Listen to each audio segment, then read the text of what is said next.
coming back with some news right here on the Breaking News Show regarding India and India's relationship to Afghanistan. India is going to be training Afghan diplomats right here in the embassy.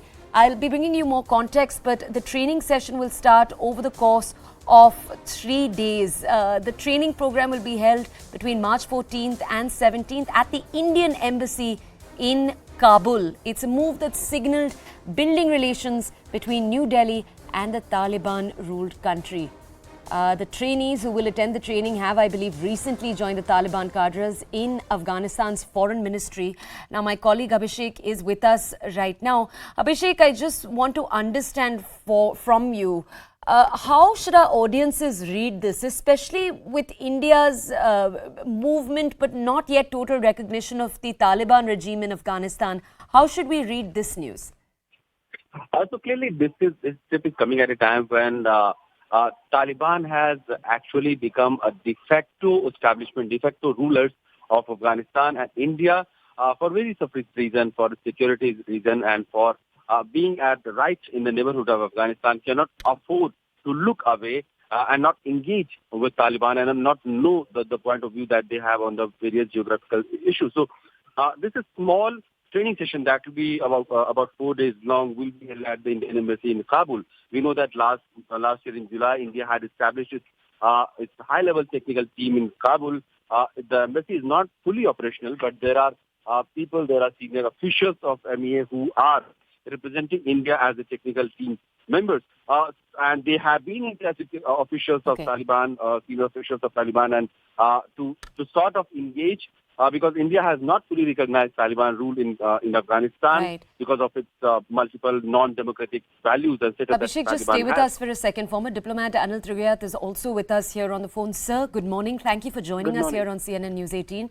Sir, as my colleague was just telling us, India has not formally yet recognized the Taliban rule in Afghanistan. Would it be correct to define what India is trying to do right now by training diplomats as a tightrope walk? How would you characterize it? Well, as you know, that India has always stood with the Afghan people. And there have been certain red lines that were defined earlier, even during the agreement. And India, when it was in the presidency of the UN Security Council as a non-permanent member last year, it also underscored those. But that does not mean that the people of Afghanistan could be left to fend for themselves. And therefore, India tried to provide them the maximum possible capacity building assistance. Now, this training of the diplomats had been earlier agreed also. We have been training Afghan diplomats for a long time. And actually, there is a trilateral program with the Chinese for Afghan diplomats who are trained here, and then they are taken to China also. So the three countries have done earlier.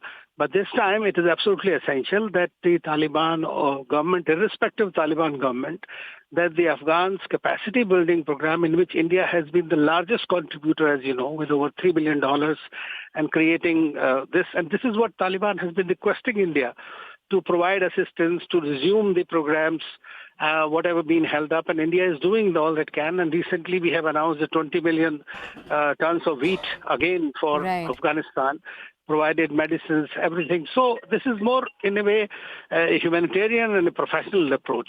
Can you? The diplomatic recognition will come in due course whenever it comes by various countries, when Taliban is able to, govern as per the international norms. But at the same time, that doesn't mean you can let a country, an important neighbor, a historic neighbor, to fend for itself in difficult times. Could I ask you one more question, Mr. Triviyat? I just want to ask, could you illustrate for our audiences, how do the international priorities of the Taliban government in Afghanistan differ from the government before it? Well, the problem is that Taliban has a very different kind of an approach. Of course, as you know, one government comes, the other comes, their style of governance is different. But Taliban has been, a pariah state for a very long time by the international community because of the kind of approaches that they have had, and the 9/11 and then the attacks and all by the Americans. Basically, the Western-defined approach. And then the Americans cut their deal with them and then dumped them. This was the biggest problem of the whole thing. And who suffers the brunt of it? The neighbors and the Afghan people. And so in terms of, today is the way it is being done is, 20 years they had seen democracy. The women empowerment was part of the constitution and the equal opportunity for women. And when the Taliban come to power, they completely, throttle any freedom for women. I mean, that is something unacceptable to the international community. And that is one of the main grudges, I think, that everybody has. And the Taliban has to allow the women to go for education, for the schools, and the healthcare, because they constitute more than 50% of the population. Is that something, sir, that we'll continue to see the Indian side pressing for in the ways that it can? Yes.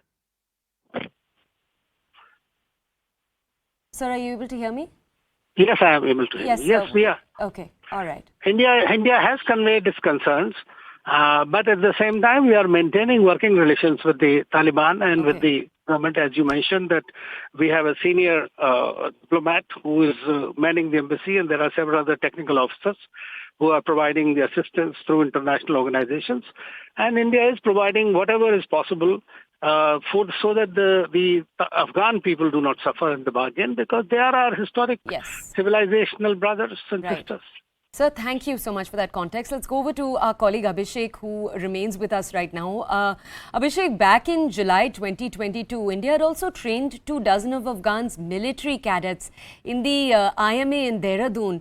Can you bring us more context? Is this a slowly growing relationship, essentially?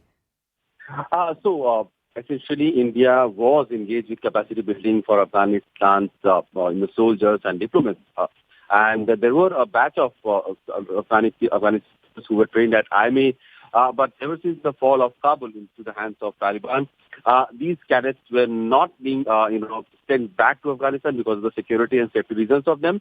And hence, last year, India has extended their stay in the country by giving an opportunity to learn English for 1 more year unless the situation stabilizes in Afghanistan and the kind of relationship, a smooth, workable relationship is established. There has, in that context, the training of soldiers or training of diplomats or other, technical sides of option of developmental collaboration with Afghanistan's officials and people, that has been a long process and where India has been a great contributor in Afghanistan. But the latest, the news that we are learning that now the diplomats will have a small 4-day session of training at Indian Embassy in Kabul. This is something that brings back the focus on to how India is going to engage with the current rulers of Taliban, which are pariah for the world, where India is not fully, confident to deal and engage with them. But the reality is that if you want to have a relationship with Afghanistan people, if you want to have a stake, if you want to have a say in that region, you have to have some sort of engagement with the establishment. And Taliban has in the past they expressed their eagerness to engage with India. It is India which is hesitant in engaging with Taliban because of their past and in fact present also the kind of ruling and the kind of system, the ideology that they bring forth for the people. Okay, Abhishek, thank you so much for bringing us that context. I'd like to thank Anil Trugyat also for joining us a little while earlier. Now, it's time for a short break. You're watching the breaking news show on CNN News 18, which means that in just a few minutes we'll return with more of the country's top stories.